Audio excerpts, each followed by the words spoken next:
অনেক সময় আগের কথা। একটি গ্রামে ১০-১২ বছরের ছেলে তার বাবা মার সঙ্গে থাকত। একদিন ছেলেটা অনেক বছর পর তার দাদুর বাড়িতে ঘুরতে যায়। সেখানে গিয়ে সে সব সময় তার দাদুর সঙ্গে খেলা করত। হঠাৎ একদিন খেলতে খেলতে সে তার দাদুকে বলল, দাদু, আমি যখন বড় হয়ে যাব তখন অনেক বড় সফল মানুষ হব।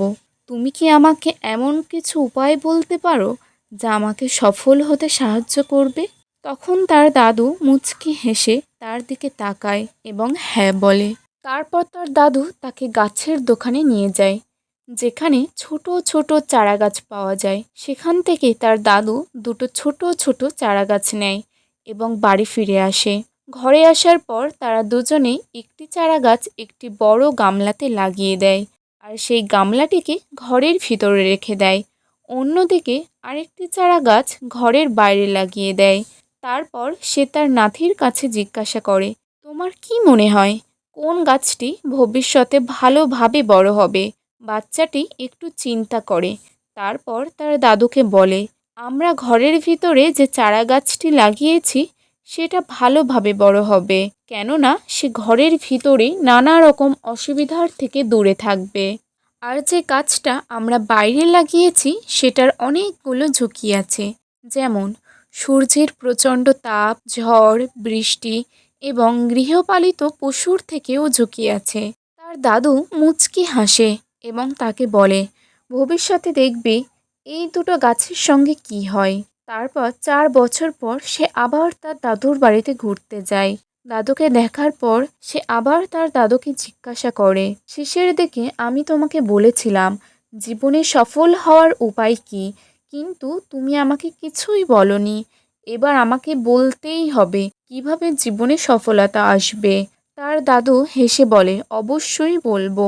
প্রথমে আমরা চলো ওই দুটো গাছকে দেখি যা আমরা ৪ বছর আগে লাগিয়েছিলাম। এই কথা বলে তার দাদু তাকে সেখানে নিয়ে যায় যেখানে তারা ঘরের ভিতরে গাছ লাগিয়েছিল। তারা দুজনে দেখে সেই গাছটা একটি বড় গাছে পরিণত হয়। তারপর সেখান থেকে তারা বাইরের গাছটাকে দেখতে যায়।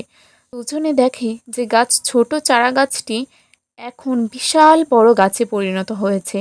সেই গাছের গোড়া অনেক মোটা এবং গাছটা অনেক লম্বা, আর সেই গাছের ছায়া বিশাল আকৃতির।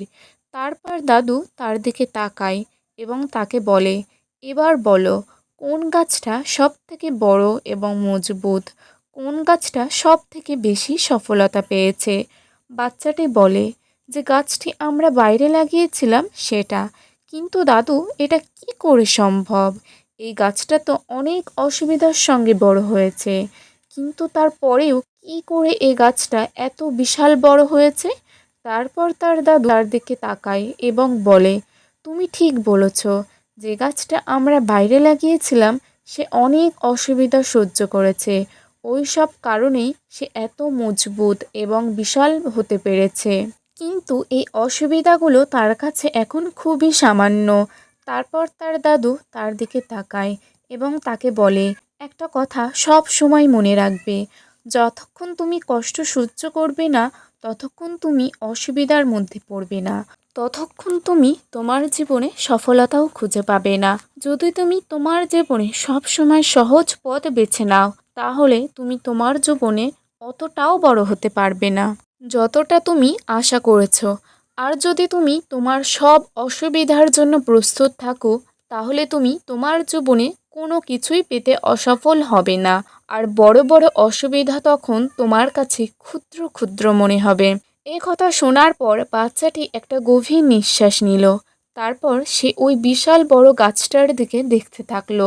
তার দাদুর কথা তার মাথার মধ্যে ঘুরতে থাকে। বন্ধুরা, অসুবিধা, বাধা, কঠিন এই জিনিসগুলো আমরা আমাদের জীবনে শত্রু ভাবি, কিন্তু এই অসুবিধা, বাধা, কঠিন এই জিনিসগুলো আমাদের জীবনের ধাপগুলোকে আরও শক্তিশালী, আরও মজবুত হতে সাহায্য করে, আর আমাদের জীবনে আরও সফল হয়ে উঠতে সাহায্য করে। যেমন কিছু জ্ঞানী মানুষ বলেছেন, যদি তোমার জীবনে কোনো অসুবিধাই নেই তাহলে তুমি ভুল পথে আছো। তো বন্ধুরা, তোমরা যদি এই গল্পটাকে তোমার বন্ধুদেরকে শোনাতে চাও তাহলে বেশি বেশি করে শেয়ার, লাইক অ্যান্ড সাবস্ক্রাইব করো। ধন্যবাদ।